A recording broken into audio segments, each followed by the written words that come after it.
Who should King Viserys marry? Who would be a better ruler, King Viserys or his daughter, Princess Rhaenyra? Are dragon eggs delicate, or can an amateur juggler safely practice with them? We'll answer all those questions and more on this week's episode of The Joffrey of Podcasts. I've been very busy.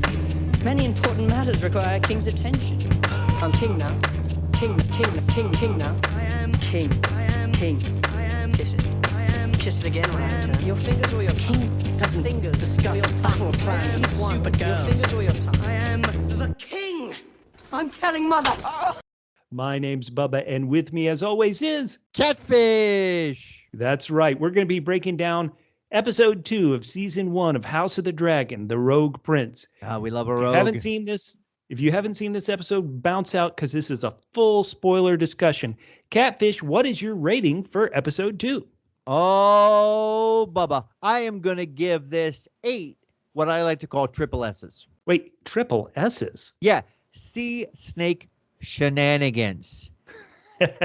This guy has got plans, and when he doesn't have plans, he's got other plans. I bet if this didn't work out, he'd have yet another plan. Bubba, before I talk about the episode, I just want to say that I humbly offer up Ms. Catfish as a possible new wife to the king. Wait, what? Bonus, she's actually of age. Are you sure that's a bonus for the king? I don't actually know. 8 out of 10. 8 out of 10 is very high. 8 out of 10 is great. I'll just mention just a couple negatives that I have, and then I'll talk about all the stuff I love. Last week I was talking about s1e02 Mizuno and how I didn't like her previously, but I liked her on this one. I'd like to retract my further statement. I still don't like s1e02 Mizuno. Oh my However, this is a bonus and a possible negative. Millie Alcock playing the young princess, is amazing, Bubba. She is so awesome that I'm sad that we're going to transition to an older version. She is incredible. I would just felt for her so much. She's wise beyond her years. I feel like she's doing an incredible acting job. The scene between her and Daemon was electric. The scene between her and her father, Viserys, was also electric. He's like bitching her out, and she's like, "Do you mind if I sit? We're going to bring the tone down here a little bit." So, both of us loved Daemon in the first episode, and he did not show up until well after the halfway point in this episode, but I didn't even mind. What went on between Rhaenyra and the Queen That Never Was? That scene was crackling. I mean, she's just amazing. She's amazing. She's an awesome actress. I'm loving what she's bringing to the show. Besides s1e02 Mizuno, I'm having more of a problem now with this CGI. Oh, wow. How could this CGI look worse than it did a few years ago? I think we kind of know the answer to that. There's been a lot of hubbub lately about like the grind to get the CGI in, and it's just like whatever. Making it during COVID, I think, also affects it. So I don't know whether you agree with that. I didn't. I thought the opening was not great. I thought it didn't look great, but I'm loving the performances of it. There's a lot going on now. We got a lot more. It seems like we had some rumblings last week. It was like, oh, Daemon is making a move, and now pretty much if you're not making a move, you're dead. If you're alive, you're making a move. Otto was smart. He made his move ASAP. And he gets rewarded for that. And so I just was super excited by tonight's episode. Now, what about you, Bubba? What do you think? Well, last week I went 7 out of 10. Yep. I didn't feel I was engaged. I mentioned how there were no fun characters. And so let me say again. Yeah. Week 2, episode 2. I'm not sure there are really a lot of fun characters. Daemon, who we thought kind of had his own sense of fun in episode 1, to me, he wasn't especially fun in this episode. No one is making jokes in this world because everybody has very serious things on the mind. Yeah. But that said, I'm going to go up to your rating, and I'm going to give it 8 double A's out of 10. Oh, yeah, double A. What, double A's? Double A's stands for attractive Alicent. The King Viserys is falling for her. watching the show, I started falling for her. I was like, King, okay, sure. Now it may be an act, but she's a great actress. She is connecting with this king. And obviously, there's no reason why in a modern world, or even back in medieval times, or in fantasy worlds, girls who, the actress is probably 22, like Millie Alcott, but she's supposed to be a teenager, would really hook up with a 40 to 50-year-old king. But that said, I think she's doing a great job. I understand why the king married her, and I was engaged, even Haven't without you been watching any of these shows about the FLDS, Bubba? This is no. So even though it's a terrible match, I understood it and I was engaged. So once again, I bumped from 7 out of 10 to 8 out of 10. I think this world is what it is. We currently don't have any jokers, anybody having fun, anybody enjoying life, not even really seeing people in love. If Corlys and his wife Rhaenys are in love, they don't get a lot of tender scenes together Right. because they're too busy pitching their preteen daughter. Bubba, I first of all, I mean, yeah, wow. I mean, when she came on, Miss Catfish is like, that's the girl they're trying to fix him up with. And then when she says, yeah, he says, what does your mom say? And she's like, well, I don't have to perform my wifely duties till I'm 14. It doesn't help that she actually looks like 10. That also does not help. Bubba, my question to you is, and maybe this would help, and maybe our listeners know better than me, but it seems to me that Alicent was more nervous, picking her fingernails, etc., when it seemed like the king was going to go with somebody else. So I can't tell whether she's more upset about being with the king or not being with the king, and I wish kind of we knew her real feelings about that. Right. Do we really know her real feelings? No, we don't. Her scene with Princess Rhaenyra when they were, kind of praying over their dead mothers together, was that a scene that she agrees with her dad, hey, I should get with the king, because she was obviously trying to push Rhaenyra to connect with her father so her father would be happy and then see, oh, look at this. Alicent made my daughter connect with me. So a lot of great thoughts. We were both 8 out of 10 for episode 2. We love to say here on the Joffrey of Podcasts, who cares what we think? We want to know what you think. Yeah, Please. We're only the ones doing the podcast. Right. We want to know the people who aren't doing this podcast, how you guys feel about it. The way you can tell us is reach out to us on social media. Great. On Twitter and Instagram, we're at PHQ. That's the word double, the single letter P for podcast, HQ for headquarters, at PHQ on Twitter and Instagram, Facebook.com/PHQ. If you're watching this on YouTube, please, we really need you to like the video and make a comment. Subscribe if you haven't already to join us on this ridiculously fun journey. Now, Bubba, if the people comment or they subscribe or they retweet a link about the show, or even if they answer some of our match game questions, which some people have done and shamed us with their brilliant answers. They have. Bubba, what do they have a chance to do? You have a chance at the end of this season, at the end of season 1 of House of the Dragon, on our podcast covering episode 10. We're going to be reaching into a bowl of all the people who've reached out to us. I love it. And talk to us. And we're going to be giving away some fun Game of Thrones / House of the Dragon merch for you. You're going to love it. We do this really just to connect with fun fans like you. And like Catfish said, you guys are brilliant. And some of your thoughts on these shows we're going to cover later in the podcast, but we're just super impressed. Yeah, absolutely. Now, Bubba. Yeah.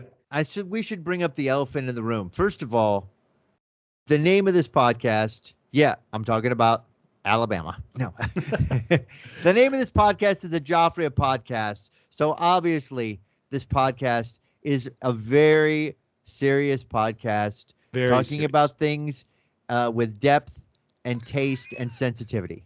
Is that right, Bubba? So true, because you said that with your tongue in your cheek. Yes, and listeners, if you're somehow new to the Joffrey of Podcast, number 1, welcome. We want you to talk House of the Dragon with us. Yeah. But number 2, let me say there are a lot of great podcasts out there, like our good friend Double M's Before the Dragon podcast, or our good friend Axel and Gina's podcast Winterfell, or History of Westeros. There are a lot of great podcasts that tackle this show and this subject matter seriously. And let's be honest, on a show like this, where somebody's pitching their 12-year-old daughter as a potential bride, this show does talk about serious things. That horrific birthing scene, the police brutality from the Gold Cloaks last week. There are a lot of serious discussion points you can have on this show. And not to say we're never serious, but we're kind of like our brand, our reason for being is to celebrate the fantasy, fun, the dragons, the kind of the silliness of this show and the greatness of this show.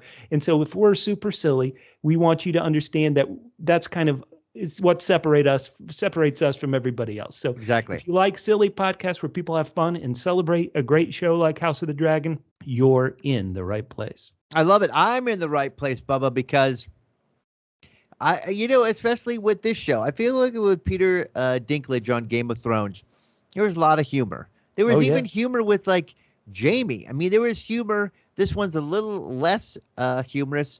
So if like us, you're fans of the show, but you like to look at things a little bit differently, this is where you do it. And again, we are going to celebrate some of our listeners tonight because they are really representing.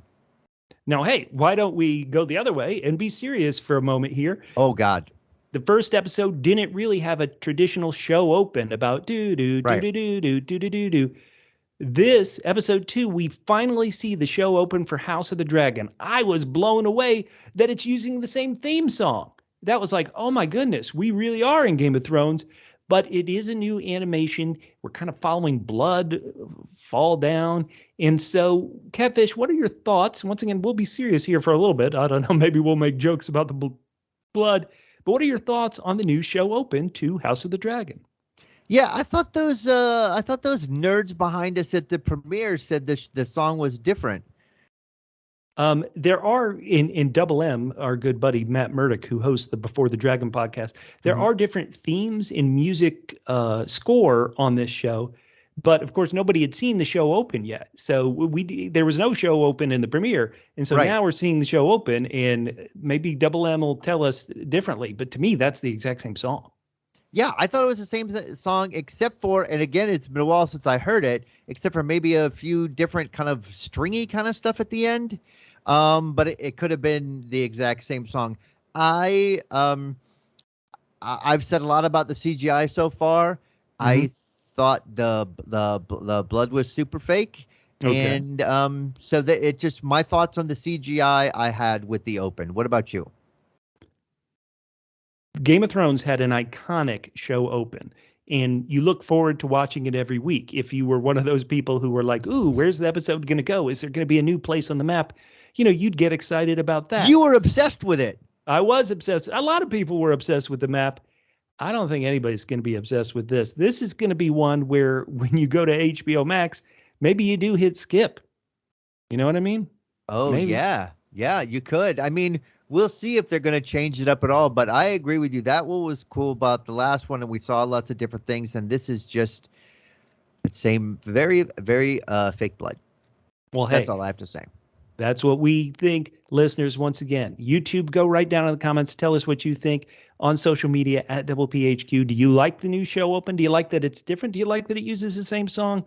We don't care about our opinion. We care about your opinion. So, okay, we've been serious for a little bit. Let's get back into Joffrey of Podcast mode here and talk about these match games. It's something new we've introduced to interact with you guys. And so what happens is while the episode is airing on HBO live every Sunday night, from our Twitter account at PHQ, we're tweeting out match game questions, and we want you guys to respond with your answers. So we're going to cover your responses from last week, and we're going to give you a new match game this week that you can go to our Twitter account and respond to. So, for example, one of our match games last week was Viserys said, "Last night while I mourned the death of my wife and child, brother, did you get drunk in a brothel and call my deceased son heir for a day?" Prince Daemon responded, "Not only that, I also called him blank." And now listen to some of these great answers our listeners gave us, Catfish. I not only called him that, I called him Triple B, a breech baby Balon. Oh, no. That was Endless Mike at Endless Mike 03. Dooley's Left Legs at Dooley's Left Legs called him a double N. Wait, double N? Nearly Nephew. Or Quadruple H. Quadruple H? His hard helm happy. Holy cow. Okay, I not only called him that, I also called him a Triple E. Triple E. Yeah, an early exit exposition. Oh my God, that was Terrence Revere at Revere Terry, and Jack Klompus at BT Mac 11 said, not only that, I also called him Double B. Wait, Double B? Yeah, born and buried. Oh. Oh, These ouch. listeners are pretty damn good. Stop, making us look bad. Holy cow, that was awesome. Now, Bubba, what is amazing is now that the listeners are into this, Yeah. you tweeted one out tonight, and we got a whole bunch of stuff that is just putting us to shame. So, Bubba, you want to read the first match game question, or should I? Yeah, let's read it. I'll read this first one. Here's a match game question for episode 2. Once again, still tweet at us, still tell us your answers. It's going to be up all week. So, okay. Lord Corliss's daughter is so young. How young is she? She's so young when she shops for a wedding dress at blank. Lord Corliss's daughter is so young. She's so young she shops for a wedding dress at blank. Catfish, what do you got? Babies are us. All right. She's so young she shops for a wedding dress at American Doll.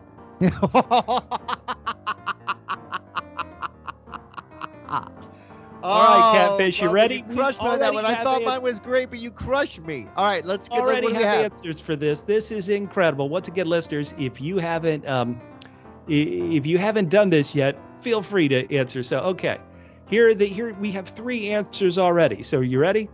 She's so young. Oh my goodness, she's so young. How young is he? She shops for a wedding dress at Hot Topic. That's from Link Hogthrob on Twitter, who's at Matt's Test Lab, the number 1. Matt's Test Lab 1. Hilarious. Oh my God. All right. She's so young she shops for a wedding dress at Forever 12.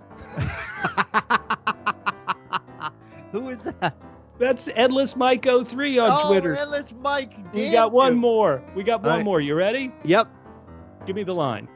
All right. Lord Corliss's daughter is so young she shops for a wedding dress at the tailors who make the costumes for her doll's house. That's our good friend at Dooley's Left Legs on Twitter. Oh my God, that is amazing. Holy cow. That is incredibly amazing. All right, so we've been silly. Let's slip back into serious mode for a second here, Catfish. We didn't have a joust. We didn't have a brutal birthing scene. We didn't have a new heir named in this second episode. But we did have a lot of strong scenes. So let's hear it right at the top. What do you think is the strongest scene here in episode 2? Well, I'm going to say again with my high rating is because there were so many crackling scenes between people. I mean, I love the fantasy part too, and I was a little down on they pulled a little bit away from the fantasy, but the scenes between these actors were amazing tonight. And for me, it was the scene between Viserys and Rhaenyra. Oh my God. All of them were good. Was there a specific one you loved, or no? Or I just love all the of them scene together? where she walks in, and he's about to like cuss her out, and she says, "I'm going to sit, okay, and we're going to talk about this like adults, and I'm going to tell you why I did what I did and why it was the right thing to do." And she gets him to kind of agree to it. And then they have an amazing part where she essentially says, we see some softness from her, but with still strength. Say, I'm glad to hear that I'm not the only one who is in tatters because my mother died. She said, and then she's like, essentially gives him permission to marry, which she comes to regret at the end when she sees who he chooses. Probably, I guess she's gonna think of this as a double betrayal. So we'll see how she reacts to that.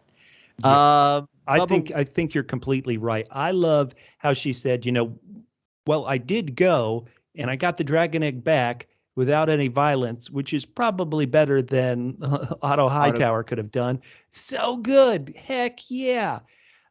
I should have said this earlier. I mentioned in last week that I found a lot of these characters pretty cold, but this episode, Princess Rhaenyra, she won me over, and I am on her side. I think she did great. But that said, my strongest scene is a different scene with her, her dealing with a different relative, I'll bet. and that's Rhaenys.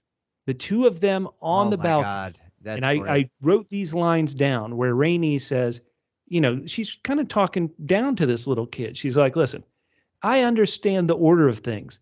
I'm not sure you do. And then Rhaenyra, who I am a huge fan of now, but she comes back with a Daenerys-esque line where she says, when I'm queen, I will create a new order. I love And it. as much as I like Princess Rhaenyra, that line is like, lady, princess, we love you, but you don't get it. That the older woman is probably right. You need to listen, even if she's not 100% right. You need to kind of listen to what she says. And so, the scene between the Yeah. queen who never was and the queen who could be, Princess Rhaenyra, I thought it was crackling dialogue, great energy, and While I thought I loved more it. got shown in the scene that I was talking about, as far as a wide variety of emotions from Oh Rhaenyra yeah, and maturity, I love that in this scene, there's pretty much 6 knockout punches thrown in a row between these two women. oh That yeah, like for any other women, that would have been game over. But they right. just kept wailing on each other. I love it. It was great. I can't believe that wasn't even in my that it wasn't even a scene that I mentioned in my recap of the show. No, Great. so good. I'm Bubba. I'm Yeah. finally, I think after 10 years of podcasting and however Mhm. long we've been friends, for the first time I'm gonna say you're right. Well, we've been podcasting together for 10 years. We've been Holy friends cow. maybe 3. Out of those 10. Right. The first Yeah, 3. different times. Right. So, hey, Catfish. Yeah. Talk to me, Bubba. let's Were there any other scenes that really grabbed you? Like, I think the small council scenes, we've had a bunch of them in these first 2 episodes, but the way that Princess Rhaenyra got dismissed from the first small council scene, I didn't think that was cool at all. And so Well, I mean, it's it's all making me part wonder of if yeah. Otto Hightower is the villain. Sorry to cut you off, but that was my final thought on it. It's I mean I mean is he the villain? My answer to that is going to be no. Is he Right. a villain? Probably. This show has got a surfeit of villains. I don't think there's any one the villain. But I will say that this is just part of a pattern with Viserys. We'll talk about in one of the questions we teased before is that he is he's astonishingly slow to act unless you mention anything about his dead son, and then boom, he is triggered. He Yes. is. That was a great. I thought this show was full of great scenes. Again, after seeing the premiere episode and basically saying, I'm not too sure about Rhaenyra, sorry. Mhm. And Yeah. then and I thought, well, things only crackle when Daemon was on the screen. He doesn't show up till over halfway through this episode, and I still enjoyed it a lot, a lot, a lot. So Catfish, you have me thinking of, like how the king really only kind of gets passionate and will make a quick decision at various times. And you mentioned when you mentioned his dead son, Prince yeah, Balon. And so I was thinking, gee, King, here at the King's Landing Waffle House, it's really slow in getting my pancakes. Yeah, it's no problem at all. My dad used to take me here. When I'd get pancakes, you could have brought Prince. Oh, I'm sorry. You could have brought Prince Balin here. Give me these pancakes now. Call in the dragons. Okay, so go. listeners, what's your favorite scene in this episode 2?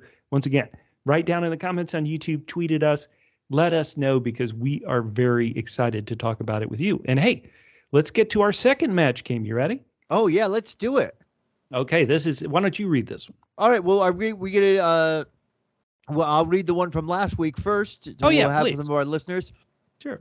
And our second match game question last week was Aegon invaded Westeros after dragon dreaming of the epic battle from the last season of Game of Thrones. So we know one thing. Aegon's dream was blank. And All right. Camille at Harley Camille said Aegon's dream was not helpful. So good. Boy, somebody who's starring in all these. Endless Mike, he said Aegon's dream was a night king mayor. Oh, Dooley's left leg against us, so we know one thing. Aegon's dream was David Dan's nightmare. Oh, Ouch. damn. Old showrunners, how tough. And then we and a similar answer was, so we know one thing. Aegon's dream was dashed against the rocks of season 8. That was against Terry Revere at Terrence Revere at Revere Terry. Oh, we man. were so close to a match there. So close to a match. We were very close. Our match. All right. So, Bubba, I'm going to read the House of the Dragon match game 2 question for this episode, episode 2. King Viserys is so sick. How sick is he? After the maggots didn't work, the Maester started using blank. Chicken soup. All right, Bubba, I was proud of my answer. All right. Let's see. After the maggots didn't work, the Maester started using Dragon scale. Oh, ouch! That's a bad way to go. I don't know. All his assistance is leading to one thing. All right, Bubba. So, all right, I'll read the question. We have some answers. You ready for some answers? Let's hear it. Okay, so after the maggots didn't work, the Maester started using ivermectin. Is that hilarious? That's from Endless Mike03 on Twitter. So brilliant. Okay, we got a couple more. You ready? All right, yeah. After the maggots didn't work, the Maester started using W's. W's? Underage usurpers. Oh. So the little 12-year-old girl was to help with the maggots. Oh, how brilliant. No. Who was that? That was from our good buddy at Dooley's Left Legs on Twitter. We got one more, and get ready, listeners. Could we have a match? All right, let's see. Intro, Catfish. All right. King Viserys is so sick. After the maggots didn't work, the Maester started using dragons. Oh, I don't know. Close. It's so close. It's so close. Dragons would be better. Yeah, just Dracarys. King is that now is picked. From at Revere Terry on Twitter. These guys are great. Love it. These are so good. Oh my goodness. I love it. All righty. Hey. Let's do a character rundown that we kind of do every week. Is there a character that we haven't talked about? Maybe we should start with Prince Daemon, who we both felt was such a star of the first episode. How did you feel about him in this episode? It still crackles when he's on the screen, but for whatever reason, it didn't feel like he was truly much of a threat. Even when his dragon came out there during the confrontation, to me, it didn't feel like Daemon was much of a threat. And then to find out that Massaria isn't actually even pregnant, yeah, I don't know what to think about him in this episode. She doesn't know that she's going to get married. Yeah. Well, it's funny because it does seem like I agree he was not as jaunty this week. It feels like things are weighing on him.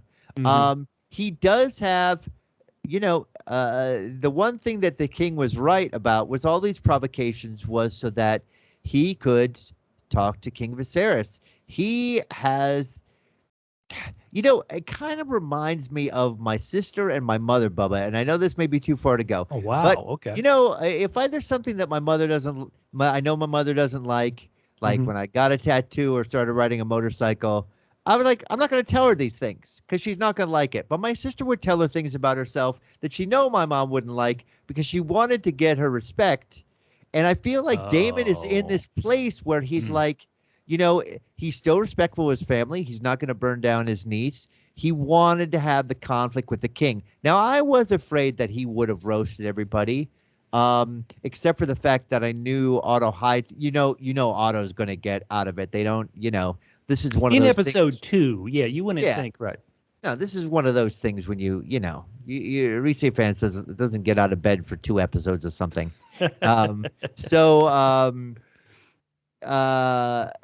Yeah, he feels weighed down and he's not getting the love, but he's got all his boys with him. But he will he still not does. go against his niece. Well, what is also interesting is the episode seemingly ends on a tease of what could be ahead, where Corlys is so upset. It's like he's trying to recruit Daemon to join him. And in that scene, Daemon is still like, I may talk trash about my brother, You but cannot. you don't talk trash about my brother. Yeah. You know, yeah, it's so fascinating. What do you think about that pair up? Do you think Corlys and Daemon would make a good team, or are they always going to be almost two proud men who just are always going to have some butting of heads? I mean, I'm worried a little bit for Corlys, but he's worked himself up, so I'm sure that he trusts Daemon as much as Daemon trusts him, which is not at all. So yeah, I thought he was great. Let's talk about his wife, who again we didn't see a lot of in the first episode. We already talked about that scene. She was amazing. She's strong here. I do feel like this is a very strong pair, but again, as you said, we don't see much between them. It seems to me like, well, they're a team. They are a team. They're on well, the right. same. No, Right. they're a team. I don't want to get too political again, but I'm kind of. It feels like the end stage for Bill and Hillary Clinton. Kind of like this is they have. Maybe there were feelings there at one point, but I feel like they entered into this for political purposes, and they're for Rhaenyra to get the power and the wealth that Corlys has, and Corlys to have that connection. They seem to be open-eyed about it. Who knows? Maybe they still care for each other, but they are a good complement for each other. Right. For me, and maybe this is unfair to compare, but I talk about how nobody jokes and nobody seems to have fun on this show through 2 episodes. I go back to Ned and Kat Stark. They were really only together maybe 3 episodes, but they did have scenes of them cuddling in bed that, like they would look at each other Yeah. longingly when one would leave. They kissed. And so obviously this is, they've probably been married a long time as well, but I think even just a little moment like that might, to allow us to see a moment like that, may think of them as a true kind of marriage, and not so much as you're saying, almost business partners. No, every relationship on this show is strictly a business. Transactional, right? Transactional. So can I ask you about Kristen Cole? So a couple of things. To talk about Kristen Cole, I feel like we don't even need to talk about him. Did Princess Rhaenyra choose him to be, kind of a member of the Kingsguard because, hey, he has actually fought in a real battle, or because he's dreamy? What do you think there? Well, why can't the answer be both, Bubba? No, it totally could. If that's what you think, sure, yeah. Listen, let's go through this what I like to call double K. Wait, double K? Yeah, the Kingsguard contest. Okay? Sure. Okay. The first guy on his way killed the poacher. Whoopty shit. The second guy was the winner of the cider hall melee. Yay. That's JV stuff right there, Bubba. That is JV. He's out there. The cider hall is in the sticks. Okay. I love cider. Let's go woodchuck with cider. So good. This is a guy, like Corlys. This is a guy who's worked his way up and has gotten his station by winning it on the field. Let me say that the one thing I like Kristen Cole was the little smack back he gave Prince Daemon on the bridge there over the egg battle, where he says, "Perhaps my prince recalls when I knocked him off his horse." Oh, so good. Yeah. And in a non-cheater fashion. Right. I didn't trip your horse. I knocked you off your horse. Yeah. Well, all right. You ready to go to match game 3, Catfish? Oh my God, we're already at 3. This is amazing. All right, let's cover last week's match game 3. I'll read it off. Horny Henry was so horny. How horny was he? When his gold cloak boss, Prince Daemon, was giving an important speech, Horny Henry kept blank. Quadruple Hing. Quadruple Hing?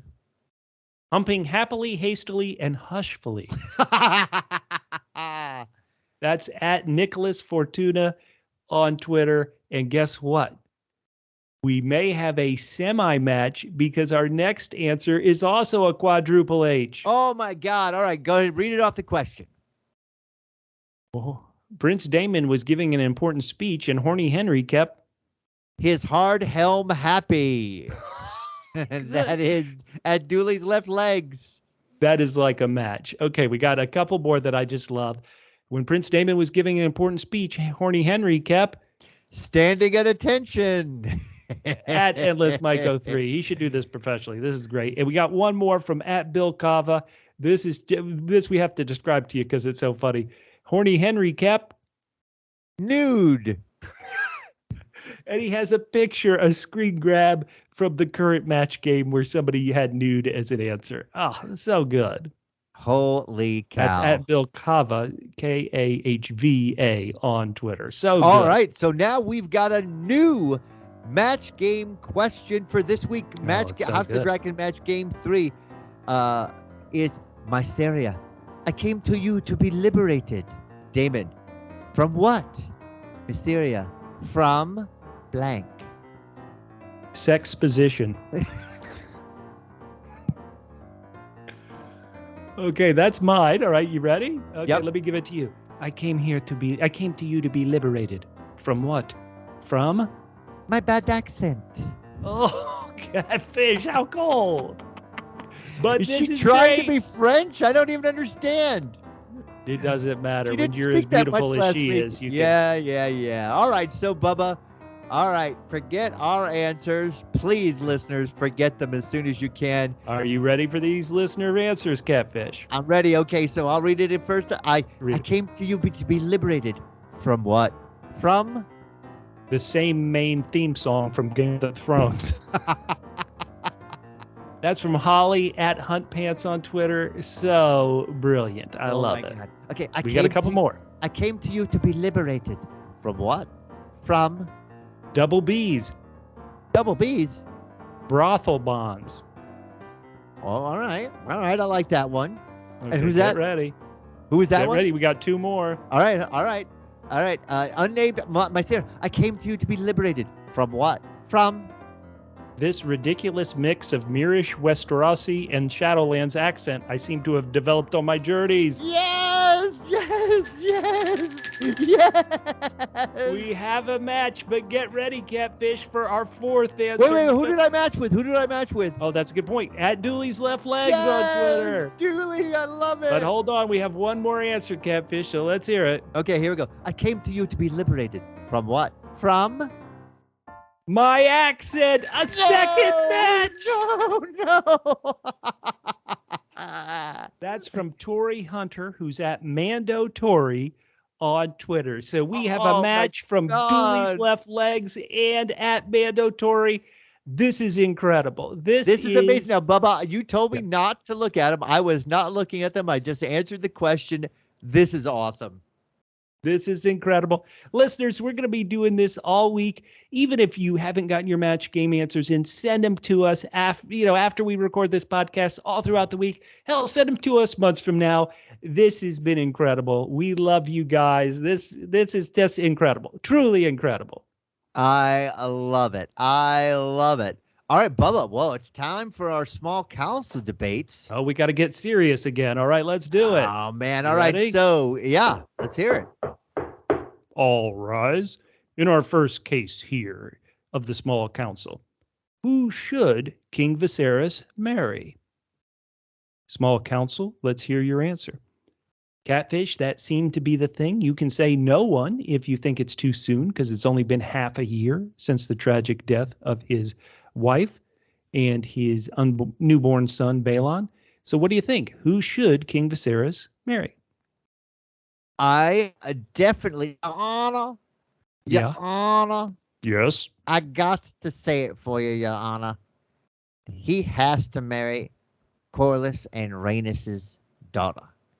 All right. The 12-year-old girl? Your Honor, I want you, don't think of yourself as being a modern man or the fact that he's still he's I don't know. I don't think maybe more than slightly related to this 12-year-old, Your Honor. That's true. I'll say partially related, but Your Honor, he Okay. needs those ships. He gets nothing. He gets Right. nothing from marrying Alicent. This just goes, Your Honor. Okay. Please, I am Yes. begging you. Mhm. If Viserys had a smart bone in his body, he would marry this relation of his. Now I'm afraid he won't, because he doesn't seem to have a smart bone. But Your Honor, you must Yeah. agree this is the Okay. right decision. All right. I cede to Counselor Bubba. Counselor Bubba, step forward. Who should King Viserys marry? Your Honor, the big problem facing the king is threats, and the biggest threat will be someone with a dragon like his brother. His brother has taken over the ancient seat of House Targaryen on Dragonstone. He's stealing dragon eggs. He's causing a ruckus. And so the king needs to patch up his relationship with his brother Daemon. So the only person, I say the only person King Viserys should marry is Missaria. Missoria. That's right, Your Honor. That way he and his brother can bond. Your Honor, I protest. They're already brothers. They don't need to also be Eskimo brothers. Edit. Your Honor, why would there be an edit? He's the one who suggested Clear it. the court. It was Clear Bubba. Clear the court. Clear the court. Listeners, we're obviously we were supposed to be serious. Okay. No, I didn't. I thought. Well, I didn't. I'm sorry. I forgot that we're Supposed to be serious. serious. Well, you know what? Bubba screwed that up. I was absolutely serious. Okay. For sure. All right. Here we go. We need to be serious. Here we go. Here's our second debate, and that is the case of who would be a better ruler, King Viserys or Princess Rhaenyra? Counselor Catfish, who would be a better ruler of the kingdoms? Well, Your Honor, I would like to present some video evidences from tonight's episode. Here in this first video, they're in the small council, and the princess has a great plan to go and kick some ass so that no one questions the kingdom. And after she does that, here's this quote from Corlys. "Well, at least the princess has a plan." Your Honor, that is great. That is a great. So obviously Rhaenyra, Viserys still wouldn't go after Daemon until he was provoked about his child. He's not doing anything about the stepstones. Right. And Your Honor, also, Yeah. I will present to you evidence, more video evidence from tonight in the final scene between Corlys and Daemon. Okay. Click. Hold on, Your Honor. Hold on. I'm using a VCR, Your Honor. Click. Oh, that was never my brother's strongest trait. Ouch. Being king. Oh. Your Honor. Yes. Viserys seems like a decent and sweet man, and as we've seen in this kingdom, those definitely are not the traits that provide a king. You need a king that's going to be strong and defend his kingdom. All right. And at every turn. All right. Sorry. I see the rest of my time to Counselor Bubba. Counselor Bubba, let's hear it. This is one, Your Honor, where looking at it through a modern eye, Counselor Catfish is correct. Princess Rhaenyra is making better judgment calls at a very young age and should, in all honesty, be making the important decisions. But because this is a society that is so sexist and so terrible about, it has to be a male ruler. They're so stupid that way. I do think that if you don't want war, at the very least, King Viserys has to be a figurehead king. Princess Rhaenyra can make all the judgments. I think Game of Thrones, a Sunday night show, just like House of the Dragon, in 2 weeks' time for episode 4, it's going to be going up against the biggest sport in America, the National Football League. and it's going to be airing against it. So once again, Game of Thrones would occasionally maybe go up against maybe an NBA All-Star, maybe an NBA playoff game, maybe an award show, but it never had to go up in a ratings battle against the NFL. Are you guys going to, watch your NFL and then come to House of the Dragons later? Or are you going to, pause your NFL game and watch House of the Dragon? Then maybe you don't care about sports, and this is a question that may not apply to you. But do you think it will affect Game of Thrones ratings, House of the Dragons ratings, which were really strong? What do you think? Once again, let us know. I think this is an interesting debate that we're going to have in a couple of weeks is, hey, my team's playing, but I'm addicted to this great House of the Dragon. Catfish, which way would you go? Which way do you think people would go? Bubba, I hate to say this. I almost don't know if it matters anymore.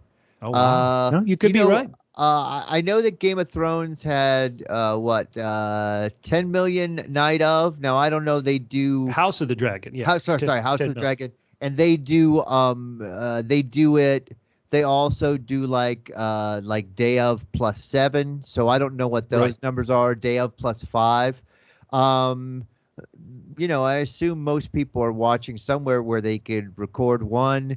Maybe they'd stop watching the game for an hour, watch this, and then go back to the game. I don't know, Bubba. I don't know if it matters anymore in this world.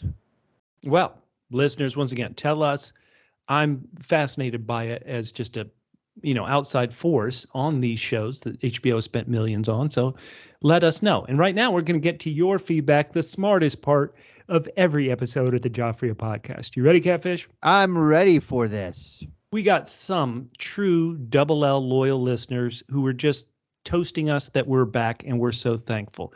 So Mark Studebaker, who's at Studaba, said the Joffrey of Podcast is a podcast only Joffrey could like. It's nice to hear at Double PHQ talking Game of Thrones and House of the Dragon again. Thank you so much. Oh, yeah. Nicholas Fortuna says, it's great having the Joffrey podcast back in my ear holes. We're ready to invade those ear holes. Our good buddy Camille, who's at Harley Camille on Twitter, said, I thought the first episode of House of the Dragon was good as the first. And Camille says, I did get real chills and goosebumps when Rhaenyra said Dracarys at the funeral. Oh, man, that was a great moment. Mm-hmm. Oh, yeah. And on IG, T. Corey B said, the first thing I did when I heard the series was starting, I looked for you guys hoping my favorite podcast would come back for it. And you did, just like glorious King Joffrey who will return someday. Hail Targaryen and Baratheon. That is so awesome. Thank you. Seth Bell on YouTube said that his rating for episode 1, he said he gave it a solid 7 out of 10 double S's. Double S's? Slashed sacks. Ouch. That is painful David part Gobert, of episode 1. our buddy Grumpy Gobert said, I still would have preferred the Conquest or Robert's Rebellion, but any port in a storm. Oh, man.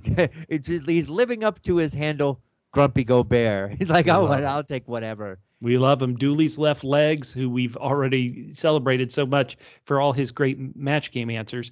He says, I'd like to give the first episode of House of the Dragon 8.5, what I like to call double Bs. Double Bs? Butchered balls. Here we go, another match. Holy cow, yes. Dooley goes on to write, the colors, costumes, overall aesthetic of the show was awesome, and I did feel like we had journeyed back a little while in timeline. I think the characters will grow less two-dimensional over the first couple of episodes.